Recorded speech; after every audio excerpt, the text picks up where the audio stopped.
7 o'clock. We'll call this meeting to order. Please rise for the Pledge of Allegiance and the invocation following. I pledge allegiance to the flag of the United States of America and to the republic for which it stands, one nation, under God, indivisible, with liberty and justice for all. Dear God, please bless our elected officials, grant them the wisdom to know and the courage to do what is right for all citizens. Amen. Amen.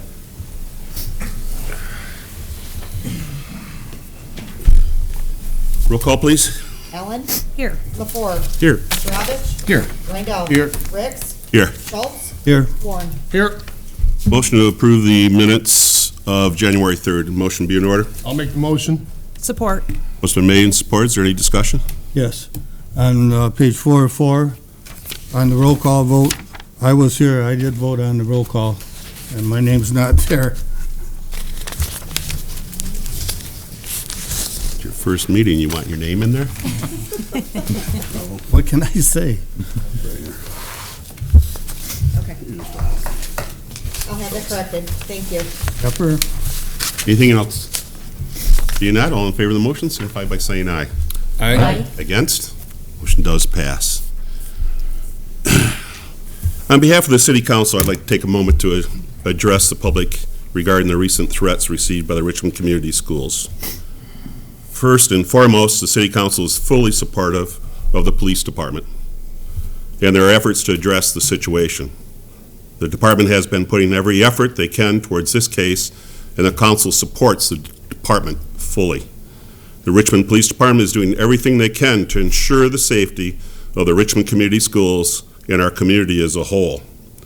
The department is also consulting other agencies at the federal, state, and county level.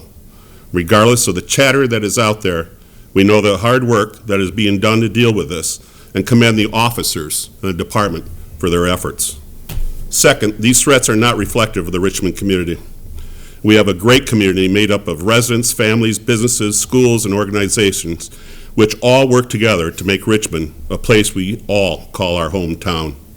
The actions of one or a few will not drag our community down.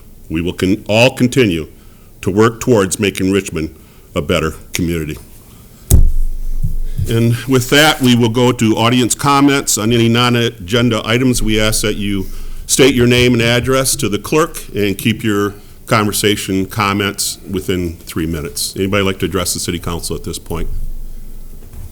If not, we'll move on. Mr. City Manager, any changes to the agenda? No changes. City Council, any changes?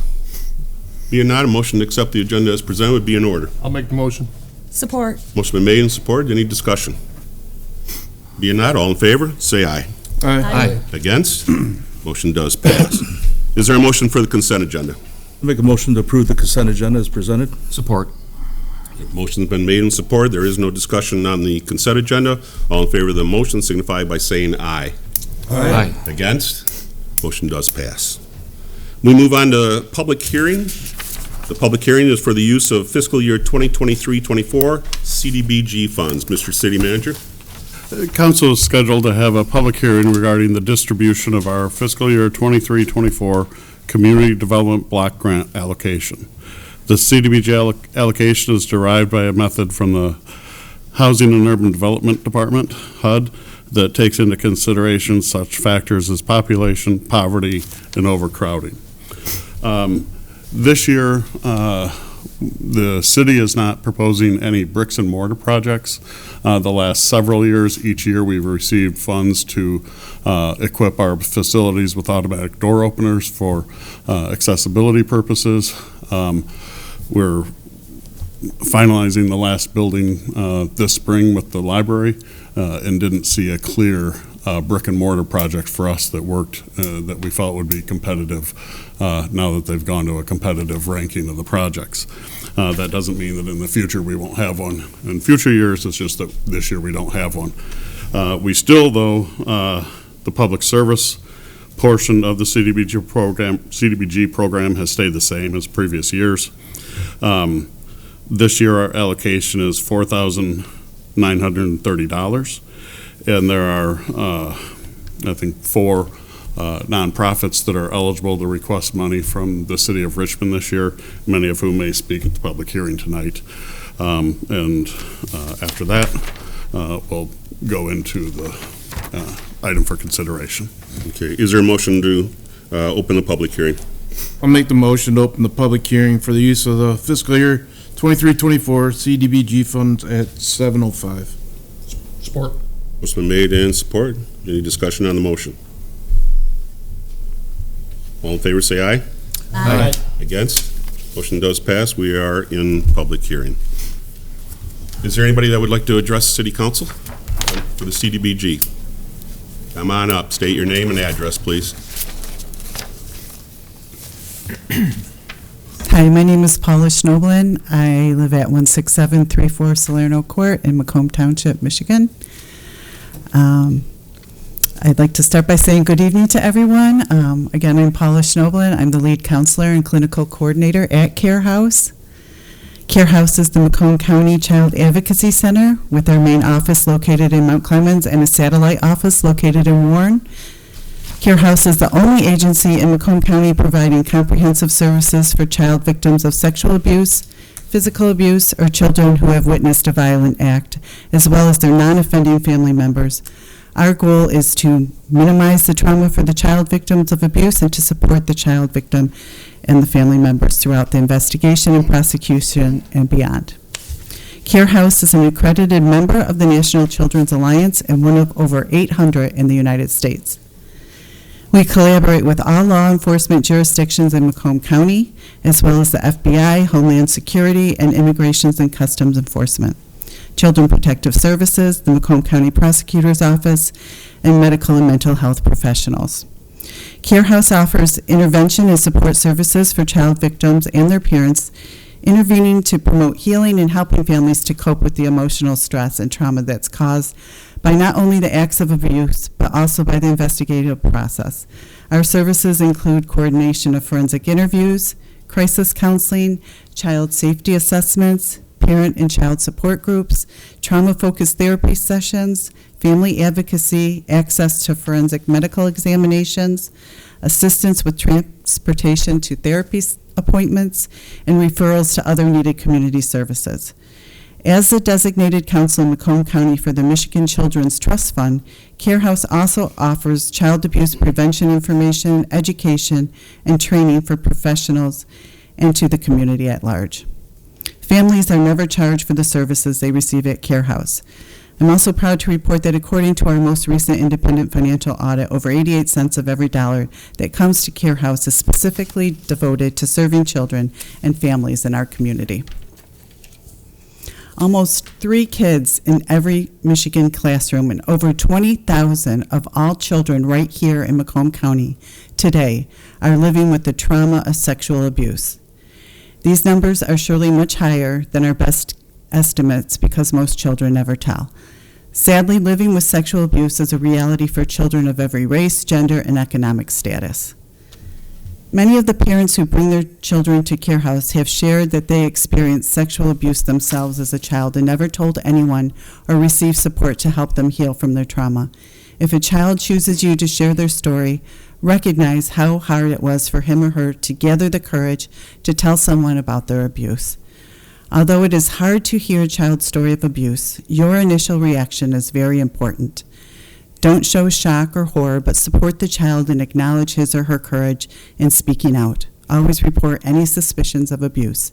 It is the responsibility of adults to keep children safe.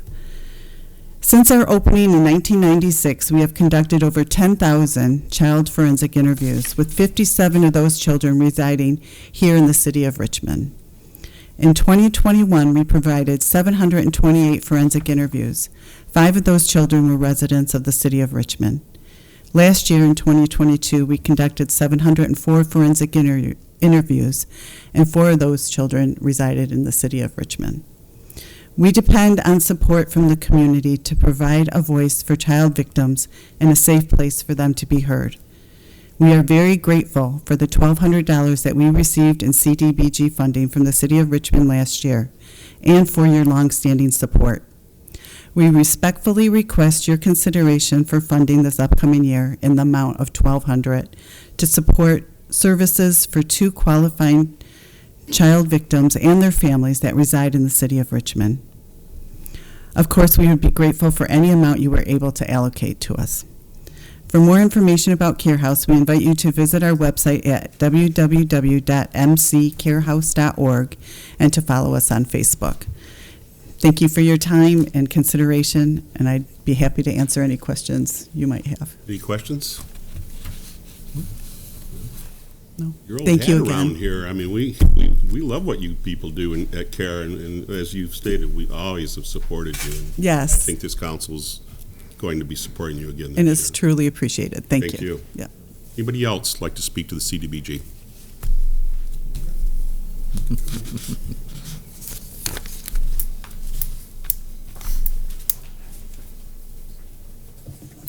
Good evening.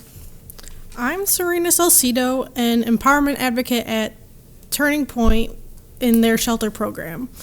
Turning Point has been providing a safe place for families fleeing violence since 1980. Between July 1st, 2021 and June 30th, 2022, Turning Point served 14 residents of the city of Richmond.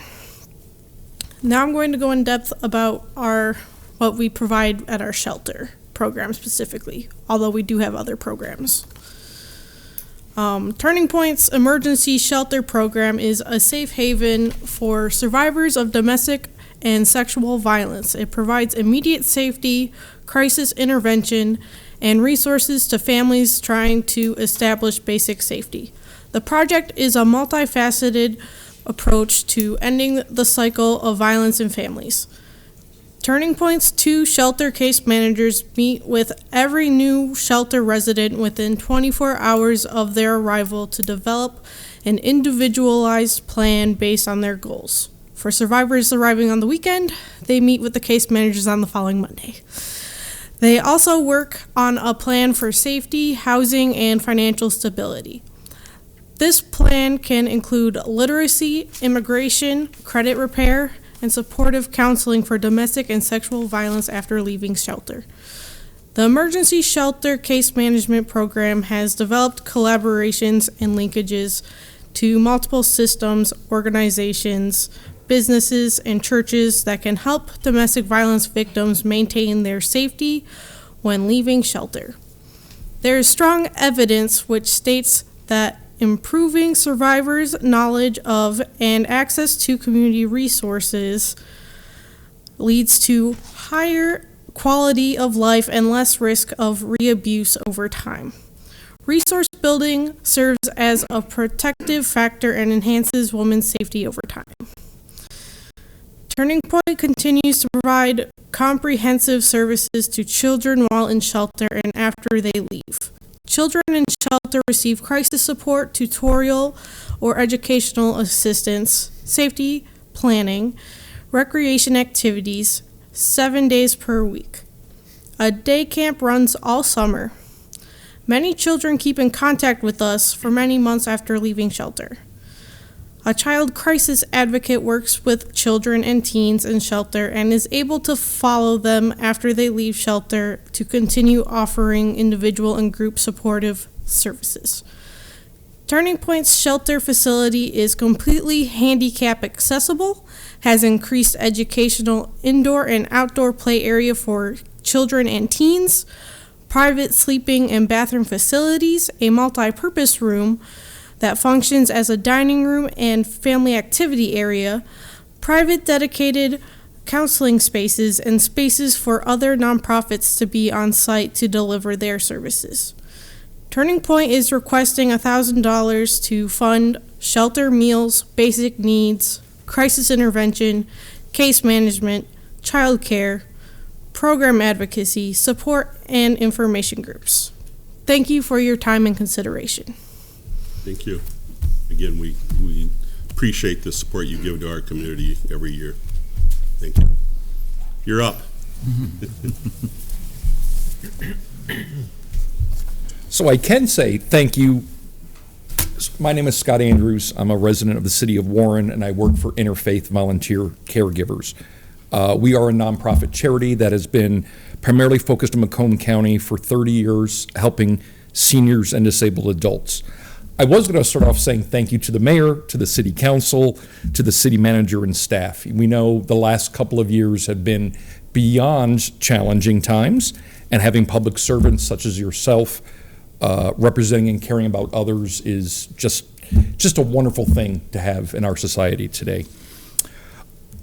With the number of older adults in Macomb County rapidly increasing, the need for support services due to the frailties of age, chronic health conditions, and disabilities is growing dramatically and will continue to do so well into the future.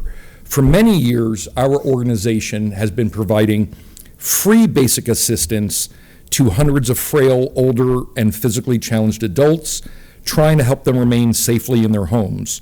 We utilize these free services, we provide the free services by utilizing volunteers who are vetted and trained to allow some help to these seniors. The assistance that our organization provides these older and disabled adults is everything from thousands of miles of transportation, chores, respite breaks, errands, and over the last few years, an increase in senior loneliness and trying to reach out and have someone to speak with. Our IVC program has also been providing small levels of free chore and repair services for many years, but recently we have begun requesting CDBG funding to increase the number of low-income residents we can reach and hopefully grow the program. We are confident that the addition of getting some funding through CDBG programs will allow us to grow these services and assist more struggling individuals in need of support we can offer. Sometimes just little bits of help may very well be the difference that allows an older or disabled neighbor to remain safe at home, which is the name of the small level chore and repair services that we provide through CDBG. And I gave you a handout on that. Ultimately, whether our volunteers are able to help a senior with installing storm doors, replacing locks. There are some seniors who even struggle getting to their basement and changing out batteries in a CO detector or smoke alarm, to doing some decluttering and a variety of other, again, small-scale volunteer-based sort of assistance. I appreciate the time speaking at your council. We have appreciated a partnership with your city over the last few years, and as said before me, any dollar amounts that you possibly would contribute is greatly appreciated. But quite honestly, I'm here because if there are any seniors that you know and might be able to refer to our organization, that would be great, because the fact is all of us have friends, neighbors, and family members who are getting older and might start needing little bits of assistance if they want to stay in their home before moving on to a future place.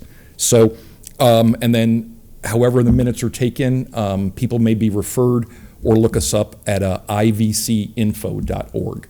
So, thank you very much. And thank you for the services. Any questions? Appreciate it. Anybody else like to address council on the CDBG funds? Nope. Okay, need a motion to close.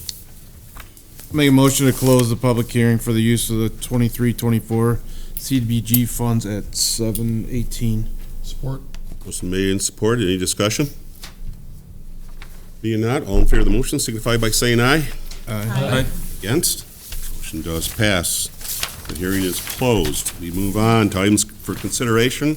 We have three this evening. The first one being consideration of those CDBG funding allocations. Mr. City Manager? Sure. Essentially, everything that I said to start the public hearing still holds true for the first item. As mentioned, we have money for the public service projects in the amount of $4,930. We have 4 eligible nonprofits, Care House, Interfaith, Turning Point, and then the final would be McCrest.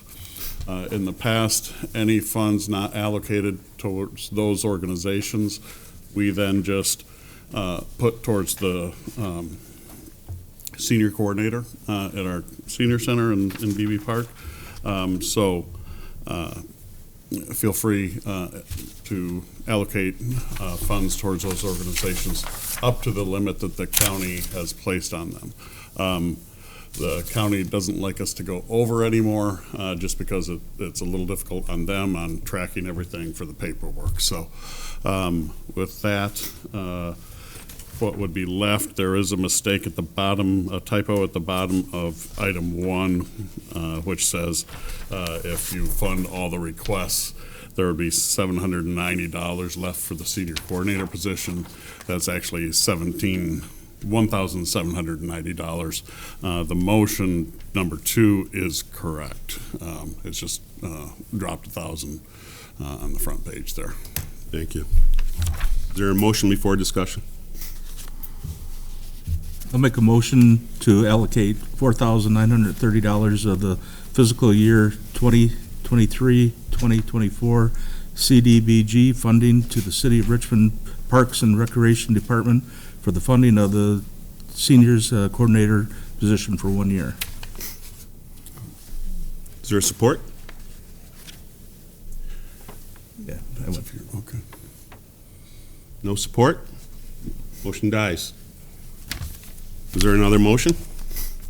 I'll make a motion to allocate $4,930 of the fiscal year 2023-2024 CDBG funding to the following public service programs: Care House in the amount of $1,200, Interfaith Volunteer Caregivers in the amount of $148, McCrest in the amount of $792, Turning Point in the amount of $1,000, and Senior Services Coordinator in the amount of $1,790. Support. It's been made and supported. Discussion. Is it an oversight, or did Maggie's Wigs for Kids that we funded before, did they not? They, my belief is they like to go around and rotate who they apply funds from. So this We weren't one of them this year. Yeah. Okay. But they did provide hair to one person in Richmond last year. Yes. Yeah. Okay. Okay. Any other discussion, comments? Good. Anything from the audience? Being not, back to the table. If there's nothing else, all in favor of the motion signify by saying aye. Aye. Against? Motions do pass. Again, thank you. Item number 2 is consideration of special event request, Bibs and Brews. Mr. City Manager. The City Council is scheduled to consider approving a special event request from Commercial House for their Bibs and Brews event. This will be a one-day event set for March 4th, 2023, or 23, from 1 p.m. to 11 p.m. Commercial House is requesting the use of our North Forest Street parking lot, the city portion of that, not the privately owned portions of that parking lot. And they would like to set up some tents, have some bands playing, have a chili cook-off, and have the donations made for that chili cook-off go towards the Richmond Volunteer Fire Department. They will be applying for an outdoor sales permit from the state of Michigan. They are working in conjunction with Starcraft Brewery to utilize some of the tents that they have used in the past for their July anniversary event. And so they're coming here tonight essentially for the use of the parking lot. And then one other thing is they would like to, if possible, use the city's burn barrels that we use for the tree lighting, to have a couple of those away from their tents. They'll have some patio heaters for inside the tents, but have the burn barrels for outside. With that being said, you will notice that the application did indicate February 4th, but in meeting with them, they had changed their application, and I just didn't update it to March 4th. And I believe Brianna's dad is here in the audience to answer any questions that council may have. Carl, would you like to come up and add anything to that? No, sir, I think you covered it all. She called me today and said, just please show up there, and if you have any questions. dads are for, right? Yeah. Yeah, both applicants are at fire training right now. Oh, that's right. That's Yeah. fire training. Okay, is there a motion before any further discussion? I'll make the motion to approve the special event request from Commercial House for their Bibs and Brews event Saturday, March 4th, 2023, from 1 p.m. to 11 p.m., including a tent and outdoor music along with the use of the city's burn barrels. Support. Motion been made and supported. Discussion? Clarification, John. On the back of their application.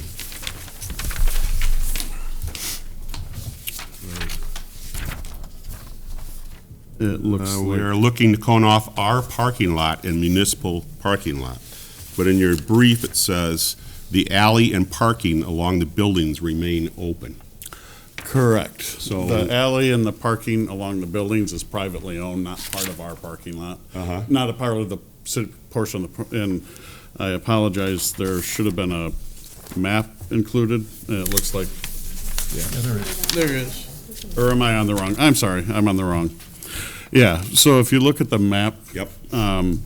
That's the portion of the parking lot that the city owns that's highlighted in yellow. Right, yep. The alley that runs, anything, they're just asking for the yellow portion to be coned off. Okay. The alley, It's not what the letter says on the back. It says we are looking to cone off our parking lot and municipal lot. So we've got the municipal lot. yes, Their and- parking and- lot also. when I met with them, I'm sorry, when I met with them, they clarified that. Okay. And said, no, we only want, the more they thought about it. Yeah. Their parking lot, as well as many of the others, they've realized walking them are in pretty rough shape, Mm-hmm. and they would prefer the event to be all held on our part of the parking lot. Okay. Sorry, Okay. I missed that, yes. All right. They originally had asked for that. Upon walking the parking lot, they reconsidered and felt it would be safer to have it all on ours. Very good. Any other conversation, comments? Any audience participation on this item? Back to the table. All in favor of the motion signify by saying aye. Aye. Against? Motion does pass. Tell him good luck, Carl. Hope the weather holds out for him. You bet. Final item is the board appointment. Mr. City Manager? Council is scheduled to consider confirming the mayor's appointment to the Planning Commission. We received an application from Teresa Maniaci to serve on the Planning Commission. I would say that this term that she's applying for has an expiration date of June 30th, 2023, so it'd only be a few months that we're appointing her to that board. In the past, sometimes we've looked at that and kind of given them one extra term so that they're not back in front of us in a couple of months reapplying, but that's completely up to council. I'd like you to confirm till June 30th of 2023. Did talk to Teresa, and she is excited to get on that board. It'll also be the first woman in many, many, many, many years to be sitting on the Planning Commission. The only other time that I know of is when I took a break there for 2 years as mayor, and Jan Hunt was appointed mayor, and she sat in on the Planning Commission for those 2 years. So it's a step in the right direction. I think you'll see another appointment also in our next meeting with Chrissy Wald to the EDC to fill a seat there. So trying to get a few more, be a little more diverse in some of our boards. So You only want it to the 23? yeah, only to the 23rd because that's all I talked to her about. Okay. And at that point, we can bring it back on the agenda, and if she so sees to it, she has a good time the next few months on Planning Commission. Hopefully nothing is coming controversial so we can get her to sign up for another 3 years. Is there a motion? I make a motion to confirm the mayor's appointment of Teresa Maniaci to the Planning Commission for a 3-year term with expiration date June 30th, 2023. Support. Motion been made in support. Any discussion? Any audience comments on this item? No? Back to the table? We thank her very much. All in favor of the motion, signify by saying aye. Aye. Against? Motion does pass. Miscellaneous matters from the city manager, sir. I just want to make one announcement with the chili cook-off. Our Public Works Department, our Rec Department are working very hard in trying to make sure all the contractors get their work done. And we had hoped to be able to hold the chili cook-off there. But although we think we'll be very close on having the building done at that time, we're not confident enough to send out invitations to both a chili cook-off and a opening event. It's one thing to move a chili cook-off, it's another thing to move an opening event to another building where the one's not open. So we're going to take one more year at the park and have our chili cook-off at the community center, which is still a good venue for that. I will say that the chili entries are coming in very slow, so please, if you know somebody that's interested in doing a chili, have them get a hold of Margot. We also have purchased roasting pans in case you don't have a roasting pan to come and bring your chili there. We have those available for use. So we just want to make that announcement. We also did receive over the holidays the radar signs. And so just with the holidays, it wasn't a good time to unpack them, figure out how to use the program and get them up. So we're hope to accomplish that this week and have them up at kind of the four major intersections of the community as you come into town, and then have four alternate brackets on some of the streets that we all know are some of our problem streets, and be able to kind of rotate them around. So we should be getting those up this week. Great, good news, good news. Okay, moving on to council comments. Rob? Nothing. John? Nothing. Nothing, thank you. Jimmy? Yeah, I was out at Richmond Township.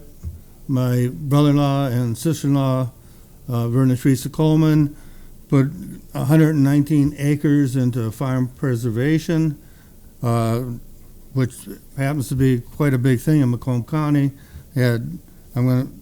Mark Hackle was there, Don Brown was there, and what that is they can sell that property, but it cannot be developed. It's got to stay farming, which is good because you can't grow crops on top of houses and stuff. So it was a very, very nice program out there. So Very good. Congratulate them for that. Absolutely, absolutely. Just want to thank everybody that came and spoke on behalf of their organizations, and happy that we were able to help you out. Nothing to add, thank you. Okay. We go to the calendar. Today being the 16th, we do have an EDC meeting at 7 o'clock on Thursday right here at City Hall. And on the 25th, TIFA will be meeting at 7 o'clock right here at City Hall. We've got a couple of advertisements here. Beginners Yoga started, I think, January 9th and runs through April. It's on Monday and Wednesday nights from 6 to 7. There is a $6 drop-in, and you can get a deal if you purchase a punch card for $30. You get one free trip. Any questions, 727-3064 to our Park and Rec. There will be a blood drive sponsored by the Richmond Lennox EMS at the Richmond Township Hall on Friday, January 27th. It'll run from 11 a.m. to 5 p.m. And again, the pierogi is on the menu. It's Saturday, March 4th. It's to learn the art of making handmade pierogies. There is a cost involved. It'll be held at the Richmond Community Center. And again, any questions on that, 727-3064. Our next scheduled council meeting will be, believe it or not, February 6th. And John already mentioned the chili cook-off will be held on Saturday the 4th. Are any of those other events that we talked about at that meeting? The bingo fundraiser will be held that day afterwards. After the chili cook-off at the community center, though. Okay. So I'm sure look for a flyer on the Facebook page. She has been talking to the person that helps organize cornhole tournaments, and we think we'll probably have a couple of those at the Odd once we get it going. Yeah. He was very excited about the venue and thought it'd be a nice working relationship with the rec department, but that I think will be held off that weekend. Okay, very good. Okay, we move on to closed session. Mr. Mayor, Yes. I just want to verify, I verified with him last week that he would be here. Let me just check that the consultant that's supposed to be here to speak. Yeah. Actually Before we- made it before we go. Be a good idea. Yeah, I think he probably is and just needs to. Yes, I'm sorry. I can see him sitting in the lobby. He probably just went over the doors. So.